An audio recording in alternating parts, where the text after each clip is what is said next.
Bama Bandeko, mesdames et messieurs, bonjour et bienvenue sur l'édito politique d'Afrique Elite TV. Le projet de société du chef de l'État, ensemble, poursuivons la marche. Monsieur le Premier ministre, bravo. Vous avez été nommé pour une seconde fois Premier ministre par son Excellence Monsieur Dedi Sassou Nguesso, président de la République, chef de l'État. Vous avez affranchi toutes les étapes possibles, longues et chaotiques, pour accéder à la fonction du Premier ministre et je ne peux que vous féliciter de cet exploit, quelles que soient vos convictions politiques. Mais à peine assis sur le fauteuil du Premier ministre, le couvercle du chaudron infernal du pouvoir s'est refermé sur vous. Et au fond de cette marmite bouillante, vous êtes bien seul pour pouvoir mettre en place le projet de société du chef de l'État. Ensemble, poursuivons la marche. Tata, Bama Bandeko, mesdames et messieurs, monsieur le Premier ministre, rassurez-vous. Il n'est pas question ici de vous donner des solutions aux problèmes que connaît le Congo. D'ailleurs, je n'en ai pas. C'est vous qui avez été nommé Premier ministre. C'est à vous de les trouver tout seul. Chacun sa merde. Mais pour cela, vous avez tout de même à votre disposition des collaborateurs ministres, des bataillons des fonctionnaires et des conseillers compétents. À vous de les mettre au travail pour qu'ils donnent vie au projet de société du président de la République.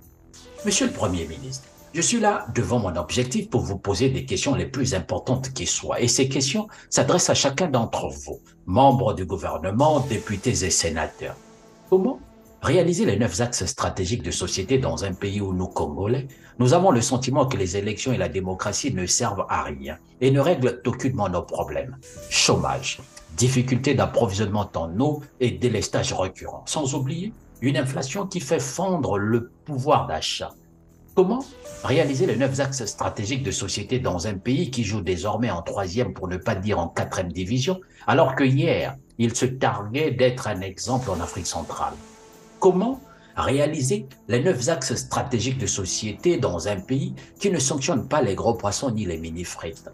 Comment réaliser les 9 axes stratégiques de société dans un pays où des politiques, des cadres, des hauts cadres, des administrés, des employés et des commerçants sont corrompus? Je précise, pas tous.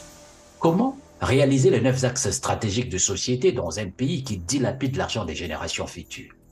Comment réaliser les 9 axes stratégiques de société dans un pays qui ferme les yeux sur la liberté de la presse et de la communication? Comment réaliser les 9 axes stratégiques de société dans un pays qui ne respecte pas son ordre juridique? Comment réaliser les 9 axes stratégiques de société dans un pays qui vote loi sur loi sans prendre en compte vraiment leur impact dans la vie des Congolais? Comment réaliser les 9 axes stratégiques de société dans un pays où tout est fait pour que le Parlement ne puisse pas évaluer l'utilisation de l'argent public? Comment réaliser les 9 axes stratégiques de société dans un pays qui renonce à enseigner les bases de compréhension de la lecture à nos jeunes qui sont abandonnés à eux-mêmes? Koulouna, bébé noir et j'en passe. Comment réaliser les 9 axes stratégiques de société dans un pays où le commissariat central et d'autres prisons périphériques sont surchargés? Comment réaliser les 9 axes stratégiques de société dans un pays qui ne parvient pas à faire baisser durablement la corruption, l'insécurité? Un pays dur avec ceux qui respectent les lois et faible avec ceux qui ne le respectent pas. Tata, Bama Bandeko, mesdames et messieurs, monsieur le Premier ministre, si dans notre République, je constate un asservissement constant des milliers de Congolais et une incessante pauvreté, je suis en droit de me demander où se situe cette unité, travail et le progrès dont nos dirigeants se glorifient. Aujourd'hui, en 2023, les Congolais font face à des difficultés de tout genre que personne n'imaginait possibles 10 ou 20 ans auparavant. Mais paradoxalement, les leaders politiques de la majorité présidentielle et de l'opposition semblent courir après une histoire qu'ils étaient censés écrire et croient encore en être l'avant-garde, alors qu'ils en sont devenus les traînards. Comme au petit matin, le coq convaincu que c'est son chant qui fait lever le soleil, alors que c'est la chaleur des rayons sur ses petites parties qui lui fait pousser son cocorico. Vous faites pitié. Tata, Bama Bandeko, mesdames et messieurs, monsieur le Premier ministre, le plus troublant est que vous pouvez vous obstiner avec une bonne volonté presque scolaire, voire académique, à vouloir réaliser les 9 axes stratégiques de société ensemble, poursuivant la marche, et votre envie frénétique de continuer à travailler pour le bien-être des Congolais et de faire du Congo le pays le plus merveilleux du monde. Rien dans le pays profond ne change. Tozomo n'a pas si, galère n'a galère. Monsieur le Premier ministre, je ne suis pas contre le président de la République. Je ne suis pas contre le gouvernement de la République, ni contre vous-même. Franchement, loin de là. Mais je suis contre les paresseux de la République, les parasites, ceux qui sucent le sang du peuple. Je suis contre cette bande d'assassins masqués sans merci qui se cachent derrière des slogans prêchants « Tout change pour que rien ne change ». Je suis contre ceux qui volent l'argent du contribuable. Je suis contre cet état de non-droit pour certains qui pensent qu'ils sont intouchables.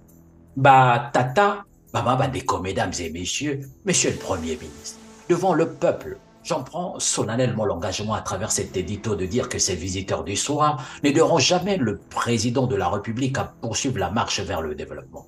Un président, disons-le, qui aime son pays et son peuple, mais par contre, ces visiteurs du soir continueront à voler l'argent du contribuable. Bolingi, tata mokodite. Monsieur le Premier ministre, non. Nous, Congolais, nous n'avons pas voté pour les voleurs de la République et le palais du peuple n'est pas le foyer où ils vont se cacher. Les voleurs de la République doivent être mis aux arrêts, voire chassés du pays. Foutez dehors ces parasites et autres visiteurs du soir et ne faites confiance qu'à vous-même, monsieur le président de la République. Tata, mesdames et messieurs, monsieur le Premier ministre, ce constat, au goût amer pour les uns et non pas pour les autres, pourrait laisser croire que ma pensée est la bonne. Mais bon, j'ai sans doute exagéré de ma façon de voir les choses, mais je m'interroge quand même. Pourquoi attend-on d'être au fond du trou pour se demander comment on est arrivé au bord? Le Congo n'aime pas la réalité qui va ruiner ses illusions. Tata, mesdames et messieurs, et si c'était lui? Demain, le Congo au service de la nation, l'espoir de tout un peuple. L'avenir nous le dira. Merci d'avoir suivi cet édito et à très bientôt. Afrique Elite TV.